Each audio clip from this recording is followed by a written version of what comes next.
The Neatness Network is growing, you guys. If you cannot articulate your vision as a man, where do you plan on taking the woman that you desire? This is why Patrice Washington is joining the Neatness Network. You present who you really are and not a version of yourself that you think will make this man choose you. Now, before we hop into today's show, be sure to like, comment, and subscribe. Now let's jump into the video.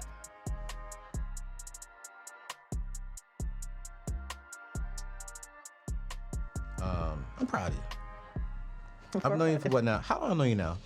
It's been a long time. I think it feels longer than it actually has been. It's been at least, what, 5 years? Has it been 5 years? Yeah, because I met you when, It hasn't been.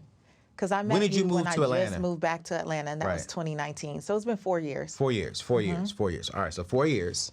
I mean, and since then, I've just seen your whole life just change and switch. And you still smiling, like she is right now. You're still winning, even though you're going through a lot and you're pivoting a lot. Yeah. You know what I'm saying? How, and I gotta ask you this question, and we're gonna get into some other stuff. There's a lot of ladies watching us right now, going through a lot. Let's just be real. You don't have this issue, but some of them got baby daddy issues. Some of them got career issues. Their bosses getting on their nerves. The business that they're wanting to build, they're having issues with it. Children may not be able to do the things that they want to do with their children. And some of them feel like giving up in certain areas. Some of them are not smiling the way you're smiling. How are you throughout this season? And this is why I brought you back so quick, because I'm like, we got to talk about some other things, but I'm curious to start off today's show. How are you still smiling and still winning through a pivoting season of your life? So I just want to be clear. Yeah. I have all those issues. Absolutely. Everything that you listed, you're like, you may not be going through. No, actually, I'm going through all of those issues. For real? Absolutely. You ain't tell me about one of them, though. We'll talk about that offline. But I am going through all of those issues, and I just still choose to believe that all things work together for my good. Yeah. I literally believe that. Yeah. So, you know, for years on my show, I would always say what I think Tony Robbins said, which is, nothing happens to us, it happens for us. And I just literally, I think it's a choice, right? To believe that, yes, I'm in this, but this is not a permanent situation. This is not a permanent place. This is temporary, and this is a season. And so I get to choose how I will navigate this season. Am I gonna let it swallow me up? Yeah. Or am I going to see this as like just planting new seeds, learning new things, take the best that I can and keep it moving? I literally just have a keep it moving spirit. I have a so what, now what Ooh. mentality. That was from my first book Yeah. 10, 11 years ago. Yeah. So what, now what? This is what it is. This is where you are. But what are you gonna do? That's good. Lay down and die? You know, I have to tell you. So the last time that I was here, you know, I don't read comments too much. So I haven't been on YouTube reading comments or anything, but I have had a few people tag me in comments on Instagram. Oh, Lord Jesus. And one of the things that I found so interesting is men who would comment. Watch out now. And say. I'm a man. Yeah, and I'm not saying you, friend. Okay. Yeah. I'm just saying there were some men who commented, oh, now that her looks have faded, she wants peace. Now that she's over 40 and washed up, and like now looks that are faded. Yeah, it's there, it's out there. But wait.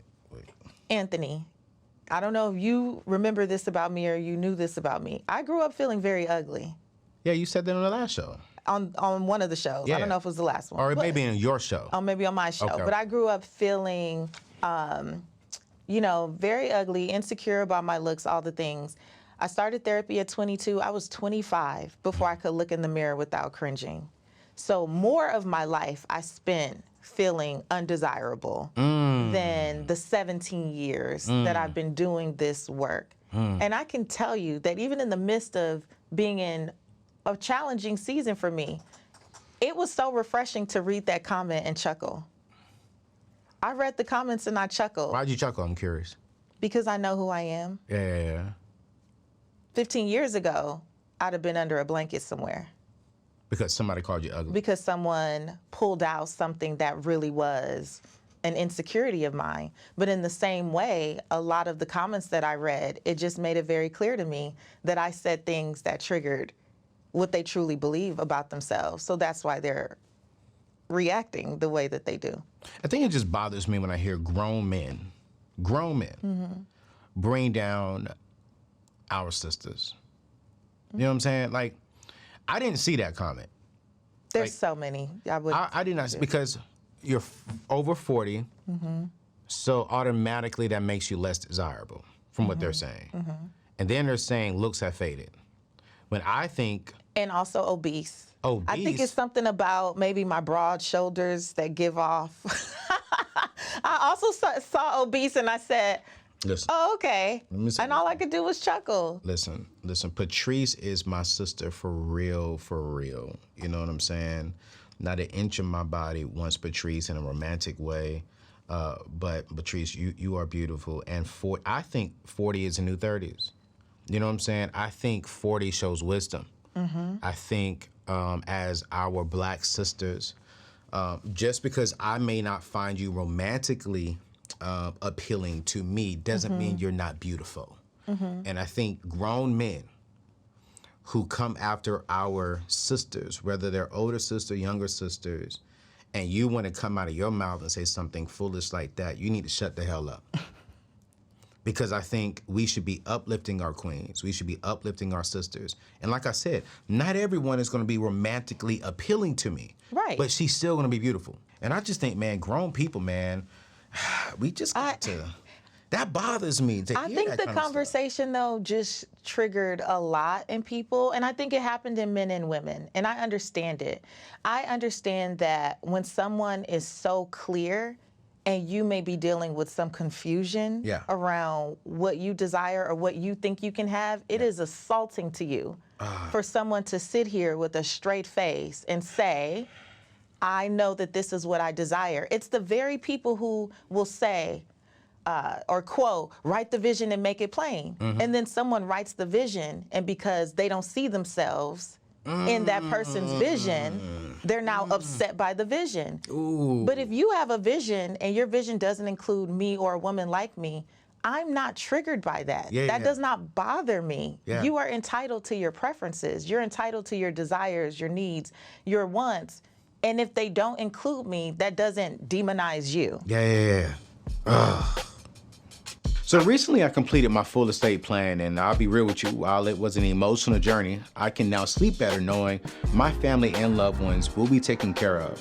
But did you know that according to a recent study, 60% of African American adults have life insurance, yet many of those policies may not provide enough coverage to fully protect families in the event of unexpected death. The gap in coverage is a significant concern for Black communities, as it can lead to financial hardship and jeopardize generational wealth building. And we definitely can't afford that within our particular community. Now, more than ever, it's crucial for African Americans to prioritize life insurance and estate planning. By doing so, you can ensure that your loved ones are well taken care of in the event of your passing, covering funeral and burial costs, paying off debts and mortgages, and providing income to help them build true and lasting wealth. So I am asking you, please do not leave your family's financial security to chance. I want you to get life insurance today with my friends over at Ethos by visiting anthonyoneal.com/life insurance for a free quote, or by clicking the link in today's show notes. I want you to protect your family's future and give yourself a peace of mind knowing that you have life insurance today. Hey, let's get back to today's show. This is why, I'm gonna say it now. This is why Patrice Washington is joining the Neatness Network, and this is why she's back on the show, because she's my sister, and how she breaks down things, I just want to be like, yo, I want to have you a part of this Neatness Network family, because I believe all people need your message. Thank you. You know what I'm saying? And the fact that she accepted and she's like, yo, I'm ready to come. She's down with the family. And she's been running things too. Like she's already come in bossing like Michelle. That is not true. Like all black sisters come in here and just run things. You know what I'm saying? Day one, Michelle joins the team. Hey, you're going to do this, you're going to do that, you're going to do this, going to be here. I'm like, okay, Michelle, do your job. That is absolutely not true. Patrice joins the network. So, hey, guys, this is what we're going to be doing. I was like, okay. It is true. Was it? When we had our team meeting, you weren't running things, Patrice? Was it? CJ. You know what? Because you were still on a flight and you joined the call late. So that's what you want to do? Oh, let's get everybody in here. But my team was on the call. And my team was too. And you it was just stepped beautiful. right up, right? I had to step up. Wait. I had to step up because you were not there to lead it. But then when I got on the call, did you fall back? I did. We let you speak, brother. You did. I get it. Yes, we did. Even when your little mic was going out. Oh, you was now walking through the you're trying to play my mic. No, I'm just saying. But can I just say, though, that is exactly what happens out here, like, period. You just illustrated something so powerful. Okay. When women step up and lead because they have to, then the men can turn around and say, oh, you were bossing that. No, I got on the call ready to sit. You did. And listen. You did. But the man who was supposed to lead the call wasn't there. True. So I did what I had to do. But you also pointed out a real good example. When the man showed up, you did bow down. And so does Michelle. I mess with Michelle all the time. Like she does her job very, very well. She takes it serious. And I think one thing I like about, I don't really like calling ladies bosses because I don't look at you as a boss. I don't look at Michelle's as a boss. I think of ladies who get the job done. And when the man shows up, you all know how to play your role and allow the man to play his role, and together we're strong. But those have to be men that we can trust to lead. So not just any man could have got on the call, and because he was a man, I would have felt bad. Yeah. I would fall back because I trust you to lead, and I'm a part of your network. I mean, it's our network, but you also see the fruit, and I think that's a problem with men. You see the fruit of what we've been able to do. Yes. Right? And so it's like, okay, you're not really falling back to the man, you're falling back to the fruit of the man. And to the vision. Yeah. Can we go back to the clip that what clip? Took over my Instagram page? The clip that was about me saying that I feel like the next iteration of my vision and my purpose will be in partnership with someone. Right. So the comments related to that were, you know, especially around the vision piece, there were a lot of comments like, well, she wants a man that's making all this money. And I replied to a few people and none of them responded. I said, thank you for sharing. I'm just curious who said anything about money. You never said anything about money in that clip. I never said anything about money. I said he will have a vision. Yeah. I didn't say he has to already make more money than me. Right. I didn't say he has to make as much money as me. Right. I didn't say a dollar amount. I said he will have a vision. If you cannot articulate your vision as a man, where do you plan on taking the woman that you desire? Yeah. She should be able, well, you should be able to articulate the vision and enroll her in it, and she should willingly go along if she sees how her purpose is also connected to your vision. A lot, yeah. That just is what it is. So when you don't have a vision, but want someone to follow you, well, bro, where are we going? You know, maybe I need to do a show just for men. Because that clip is going viral. Like ladies are taking an audio of that clip and just listen. I mean, I don't know what they're doing. The clip is just going viral. Brothers. Yeah. It's why is it insulting for a woman to know what your vision is or to ask you what your vision is? What exactly are we going to do?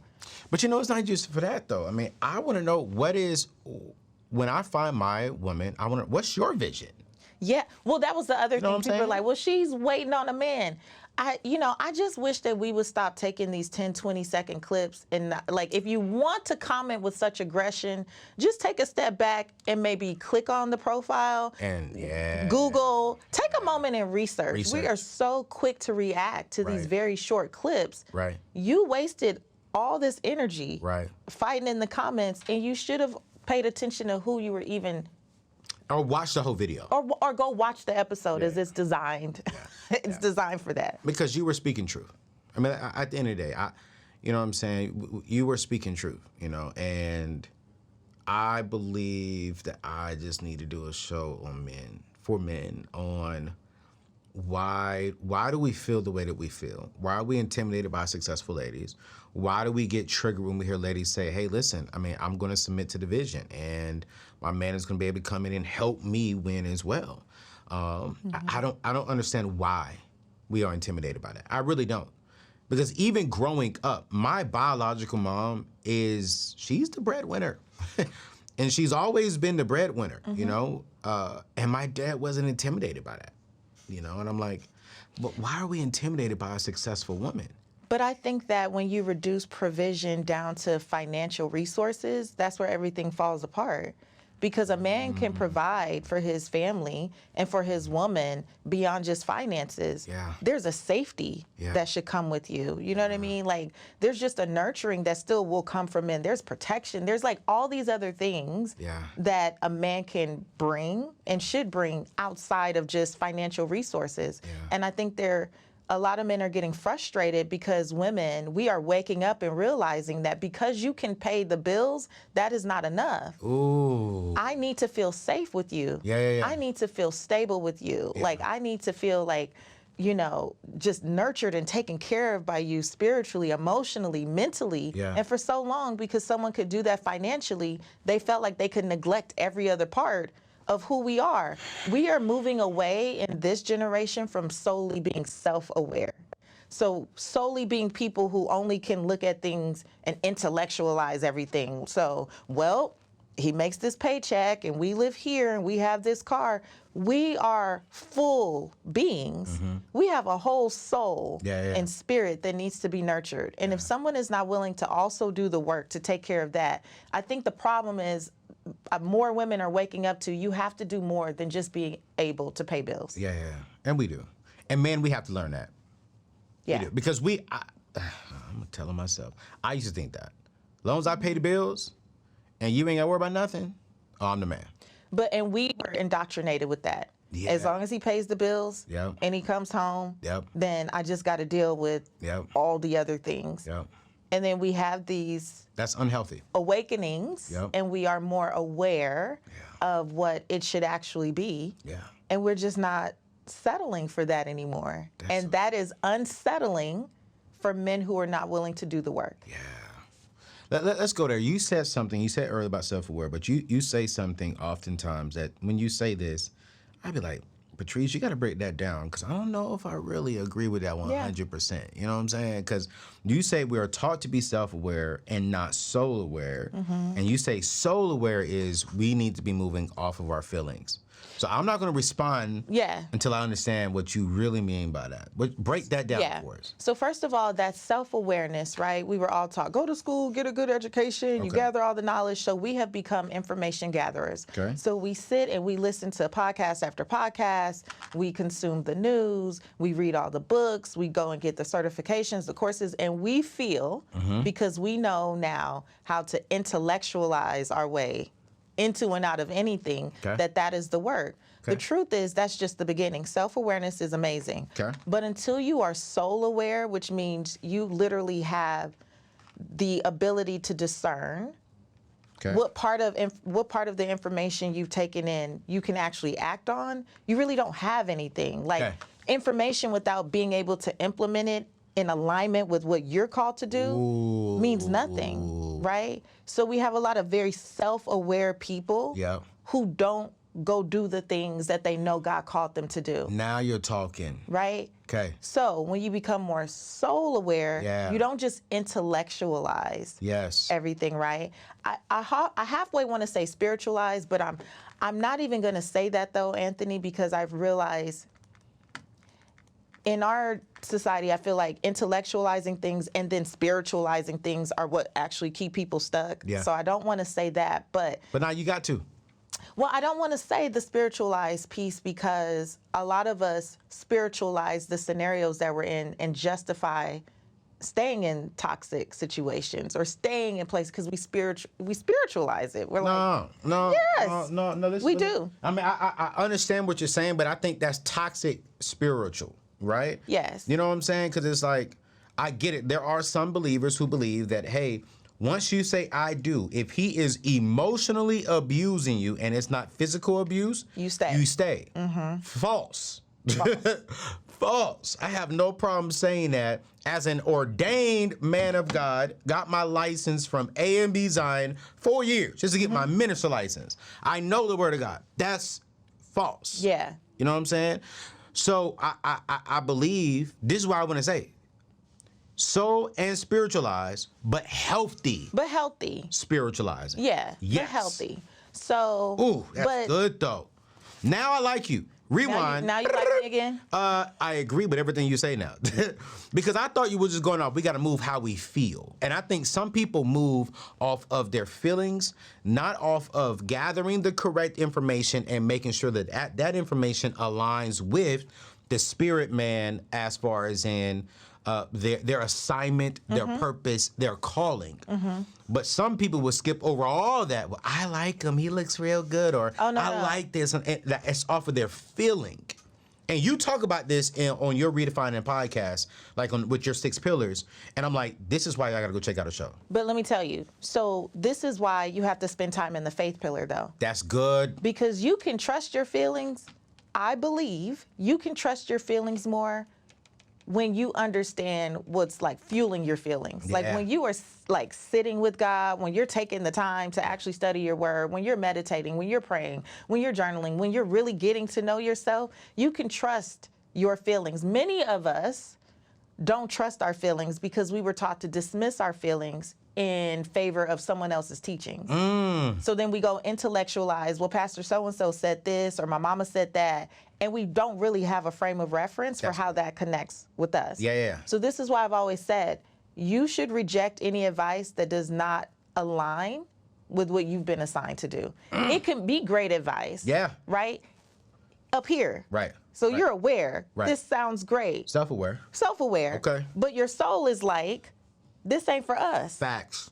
So because a coach, we're both coaches, so because a coach lays out 10 steps, I still have to filter through and see out of these steps, which are the ones that are really aligned with me, and then make them my own, right? In order to truly have success. What most of us try to do is run with other people's thoughts, words, ideas, concepts, and then force ourselves into that box. And when we don't get the same success that they have, we're frustrated. Well, you didn't filter that through your soul. You took some self-awareness, like you took like, oh, okay, I think I need that. And then you just grabbed what they had and then you ran with it. And then you wonder why it doesn't pan out. Facts. There's no filter. But I always say, many of us say we're believers or this or that, especially in your community. Yeah. Do you make time to actually practice what you say you believe? Come on. Because if you make time to practice it, you can trust your feelings, because you also understand that what's guiding you is really the Holy Spirit. You understand that it's the God within. I don't see God as some like outside force over there, big man in the side. I feel like God is in me. Absolutely. But he is in you. Yeah. You know what I'm saying? He dwells in us. And I would say, now this is just the spiritual side of me, the student side of me. I think we trust our spirit. We got to question our feelings sometimes. Because feelings, you know what I'm saying? Spirit comes from God. So we know, right? Like, okay, that's God. Hey, no. Some people don't know what spirit, what's feelings. You know what I'm saying? So it's like feelings may be, if you say something and hurt my feelings, that's not soul. That's not spirit. No. That's feelings. So we'll respond off of feelings. My spirit says, she didn't mean nothing by that. My feeling says, I'm pissed. She offended me. So it's like, for me, I be like, okay, Patrice, you good. This is good. It's good, Patrice. It's like, when we can align our self-aware with the spirit, man, we make better decisions. But I think sometimes people get confused with the unhealthy feelings, and they're like, yo, that I'm gonna respond off of that. And I've been there before. I've responded off of unhealthy feelings, confusing it to be spirit-led. And that wasn't the case. It wasn't the case at all. I'm sure we all have. Yeah. Yeah, I'm But it's sure like, we all have. I think for me, which is why I'm so happy with you joining the network, because you teach how to really gather the healthy feelings, the healthy soul aware, because people need that. And that's something that I go with I walk through that with my emotional coach. Like, hey, how do I know what's healthy feelings and what's not healthy feelings?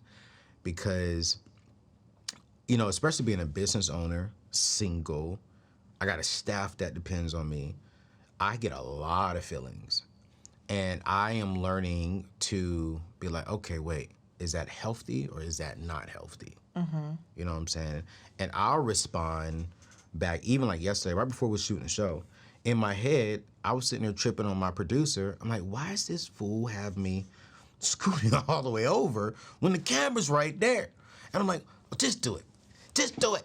And I was, in my head, I'm like, bruh, I've always sat there. And then you sit down, I see I got 2 cameras behind me. What's the first thing I did? That's why I was quiet and didn't respond, because I knew that was unhealthy. And then out loud, I had to apologize to him, like, yo, bro, I am so sorry. Because inside my head, I was like, what the heck, bro, I always sit here. Then when I saw that, I'm like, bro, I'm sorry. That's spirit-led, and it's correcting the unhealthy feelings. And I think sometimes we have a problem with checking those feelings up front. Well, we don't ask ourselves any questions either. That's good. So Do you ask yourself questions sometimes? All the time. All the time. All the time. Like when you say you ask yourself, like give me an example of one question you ask yourself before you respond out of your feelings. Before I respond out of my feelings, I mean, a simple question is, who was the person? Like, and what was the actual intention? Okay. All right, cool. You know? Then do you answer that by yourself? Sometimes. That's good. You know one thing I do like about you? You'll send me a text message. You was going through something with someone else. It's like, bro, is this right? I was like, yo, Patrice, I think you should not say nothing. And I think that that's good. How often do you do that with your friends and with your family? Like, do you text someone else often sometimes? Yeah, it just depends on what the scenario is. But after, I ask myself. So you first. Me first. Then if you don't get it clear, then you get other people's thoughts and opinion. Who you trust. Yeah. Are you at the season of to where sometimes you can check yourself without including someone else? Yes. That's so good. For sure. How long did it take you to get there? I feel like I've been here for a few years for sure. Okay. But this also, again, it comes from the time in the pillars. That's so good. I really believe that. I believe that really being intentional about living by the pillars has allowed my process to process life to become a bit easier. Not easy, but I know that I can do it with much more grace and ease and peace than what I've done in previous seasons, and also what I see people do. Love it. So people just are very reactive, and they just be, machine gunning people with their feelings and emotions because they haven't really taken time to cultivate. You thinking about yourself while you make that face? Yeah. It's just really taking time to cultivate, though. Like, is this me? Is this my spirit? Like, is this my ego? Ooh, it's Am the I ego reacting from ego? It's the ego for me. I'll be real with you. I have probably lost out on friends because of my ego. I have probably lost out on business deals because of my ego. And that is something that I think men, we struggle with, our ego and our pride. That's it. And I have no problem admitting that. That's why I'm in therapy. That's why I have an emotional coach. Because I think men who sit here and act like they do not need help with our egos and with our pride, you're lying. You're a weak man. Well, that was one of the comments also from the clip. I saw several comments that related to a man doesn't need a woman to complete his vision. And I felt like that was very sad. Say that one more time. I saw comments that said, what is she talking about? A man doesn't need a woman to complete or fulfill his vision. That's a lie. And I thought that was so sad. That doesn't even biblically align. God put Adam to sleep. Adam didn't ask to go to sleep. Adam didn't say, God, I want to go to sleep. God, in the middle, Adam, go to sleep. Boom, he went to sleep. Went to sleep. Why? Because God said it's not good for man to be alone. God gave Adam a task, a vision, and he realized Adam, it's not good for him to do it by himself. He needs help. So let me create help to complete his task. And let me pull from him a woo man. Dope. So good. Then she comes, he wakes up to his help. So He wakes up to his help. that's it. He wakes up to his help. He had to be awakened. Exactly. Well, this is why there are a lot of men who They still sleep. you're just still asleep. Yeah. And here's the thing. Everything that's inside of Patrice, and I know Patrice, you ain't gonna like this. So keep leaving on me because her face gonna roll her eyes, CJ. I hear you saying you don't know if you want to get back into marriage, but I think you're too good of a woman and you was made with a purpose and assignment to where what's on the inside of you is for another man. It I is for a believe husband. that. I don't debate that, friend. Okay, You can cool. put the camera on me, CJ. Okay, We I just wanna good. make sure, you know. 'Cause I know, you know what I'm saying? I know you're going through your transition season. I know you're probably saying, oh, I'm done with No, that. no. I'm not. I told you before. I desire partnership. Okay, like cool. I desire I just want to make sure you know. all of that. I'm a wife. Yeah. I know that I'm As long a as you wife. know that. I'm not a wife in this season. And in this season, I'm going to enjoy Yeah, I'm with you. not being a wife. Okay, cool. I'm with you. But just as long as you know that you're too good to not be a wife for the rest of your life. Yeah, no, I don't doubt it. Because I think that, go back to what you're saying in a comment, which is so disappointing. Everything that's on the inside of you is designed to help another man's vision with your vision. Yeah, compliment. We can compliment one another. All day. And it doesn't take away, that doesn't mean that now I don't have a vision. No. But that's how some people see it. Like, oh, she waiting until, no. Why? Because it's like, wait. Because you help somebody else out with their vision, if it's complementing your vision, their vision is helping your vision is helping their vision, we're working together. But who's to say those two visions couldn't come together to be something It epic? becomes one if you're married. Let me say this too. Jesus. So a lot of what I heard as well was about, successful women. Successful men don't want women like that because they're just not agreeable. Successful men don't want successful women? Because Who says they're this not stuff? agreeable. Men in your comments.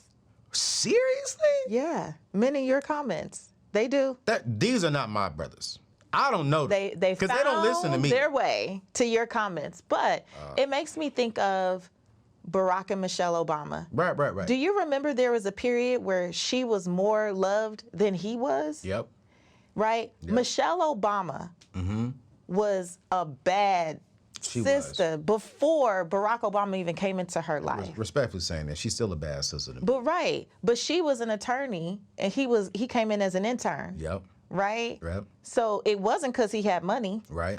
at all. Right. But for whatever reason, she saw something in him. And I choose to believe that he likely articulated, maybe not, I'm going to be the president of the United States, but articulated some vision that she said, you know what? Because who left the law firm? She did. In order to continue on with him. And look at what they've become. She's a force on her own. Yes. He's a force on his own. But what they are able to do together, how she was able to bring initiatives to his platform that meant something to her. Those were not things that she just cooked up the day before they announced it. These were things that she had already been passionate about. She was already into health and wellness and fitness. She came to the inauguration with them guns. What? Right? Like this was who she already was, and she was able to take everything that God had already put in her, everything that her parents had instilled in her, all of the experience that she had, and elevate that man's vision. Would he still have been the Barack Obama that we know and love? Possibly, but was he really that because of the wife he had? Absolutely. Absolutely. Man, he found his helpmate. She helped him become the man who he is today. Period. And there's nothing wrong with that. I can't wait to have mine. But why do we applaud them and then try to tear down everyday people or business owners or women out here because they are clear on what they desire, the audacity. Listen, I don't care. I don't care. Those ain't my brothers. I'm gonna tell y'all that right now. Y'all ain't mine. They ain't with my crew. It's okay, because I think it's important that more of us have these conversations. Right. And I'm okay. See, I've done enough healing work. I've done enough therapy, and I'm always in it. I'm always in the work. Right. But I feel so good about being able to chuckle at these comments because it shows me how much I've grown. Yeah. And the only thing that I think is, I hope he wakes up one day. I hope that they wake up before their time here is up. That's the end of the show. Man, y'all need to wake up. I think not y'all. We need to wake up. We need to wake up. Adam woke up, found his helpmate.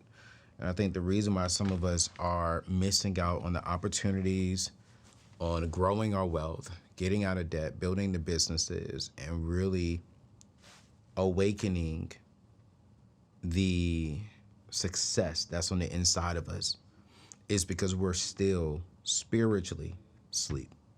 Mm-hmm. And we're intimidated by a successful woman because there's still something inside of us that's not healed. Mm-hmm. There's still something inside of us that is asleep, and we need to, 1, get help, 2, awaken it. And I think we can't awaken it until we honestly get help, until we get therapy, until we can get around other men who are healthy. And that's one thing that has helped me out, right? And I'm just gonna be honest. I didn't really awaken until I got around other men who had some strong wives. Mm-hmm. And I'm sitting there watching them like, yo, wait, I like how they're maneuvering. I like how, like, one of my brothers, he don't make a decision, a move without talking to his wife. And if his wife says no, he don't do it. He does not do it. And that's not just a black thing, it's a white thing. I remember when I was interviewing with Dave Ramsey and I sat down and he literally said, hey, if my wife doesn't feel comfortable with you joining our team, I don't care how many interviews we just did, you're not joining the team if my wife says no. And I was nervous meeting her the first time because she was so poised and just so quiet and silent and beautiful. Love you, Miss Sharon. And man, and of course, she said, he's cool. But it was like the fact to see a successful multi-millionaire say, if my wife says, I don't know, hey, son, the answer is no. And I think, why? Because he understands the anointing, the spirit. He understands this is a partnership. Mm-hmm. And what she sees is for me, and what I see is for her, and we're doing this thing together. But that's why the Bible says we come together as one. And I'm going to get off of that because I'm no relationship expert. I'm still single, never been married like Patrice. So I hate acting like that on my show. But I just can't wait to become one and really submit to the gifts, to the talent, to the spirit of my helpmate. In the meantime, I feel like what I am being called to do is lead and guide more women into being prepared for when they find the man that awakens. Because you really do need to clear the clutter and the pillars as I talk about them on Redefining Wealth and increase that self-love and awareness for yourself so that you present who you really are and not a version of yourself that you think will make this man choose you. I really want us to remember that we also have a say in who we come into partnership with. And the more clear that we are, whether you write a list or a dissertation, that's your business. It is about you really knowing who you are, what you love, what you desire, what you want, so that you can be equally yoked. Because two people say they go to the same church, that don't mean that you're a fit for one another. And we need to do our own work and be able to own it when people are trying to throw out statistics. Right? When people are trying to tell you what they believe you should do and the norms. Many of us have an idea of what we want and desire. We don't have the guts to say it. And we don't have the conviction to stand on it 10 toes down. And my job is to help more of us get the conviction because we're very clear about who we are. Because the right person, and you know this, so for those of y'all who are like, that's why she's single, Anthony already knows, but I stay dating, baby. And dating is collecting data. Yeah. Talk. And they all what, Anthony? How tall? How tall are they? I already told you. 6'3", 6'4", 5'8", 6'6". 5'3". After they set up and sent me the statistics in my DMs that you are alienating, and I want to. I'm not here for everybody. I'm not afraid to alienate. I think you should go out on one date with 5'5". Reagan's height, my daughter's height. Why are you comparing your daughter to a man? Because when I hold my daughter and we walk and I'm going like this, that's essentially what I would be doing. I think you need some healing. You think I need some healing? I'm just messing. Listen, I have a right to my preferences. You stuck with what you wanted, and you got it. Well, I didn't say you got it. I mean, but you have some good high caliber men who are interested in pursuing you. So hey, I mean, I ain't mad at you. I ain't mad at you at all. Ladies, I still think you can find a good man at 5'8", at least. No, they're definitely out there. Good. Not for me. No. I still think. No, there's amazing men out there. We're going to end the show, y'all. Listen, we're going to end the show right there. Because I still think she can do it. But that's not what this show was about. This show was about, man, I mean, really connecting your soul. And what's the other one? Self. And I love that. That was just gold. That was just gold. And so, hey, Patrice is on the Neatness Network now. You got. Woo! Can I clap? Yeah, I'm excited. She is family. This is my sister, and nothing's changing for her. Nothing's changing for us. It's just that we're all working together to help people have a neat life, because we can't be perfect, but our life shouldn't be messy either. And so Redefining Wealth is coming to help us just really become neater, and I'm really excited about that partnership coming on. And you're going to be seeing a lot of stuff from all of us together, just coming together and just helping people and doing some things. So you'll see her on the show here more often, but we're going to drop all of her information in today's show notes. Go subscribe to her channel. Go subscribe to her YouTube channel. Y'all going to be seeing some things on there looking a little bit different as well. And I'm just really excited to have my sister on the show. So I'm excited too. Until the next time, hopefully the next time she would have tried at least a 5'8" guy. We can see. And if not, maybe she just married this 6'2" guy. I don't know. But until then, we're going to redefine wealth together here at the Neatness Network. Love y'all. Peace out. See you in the next show.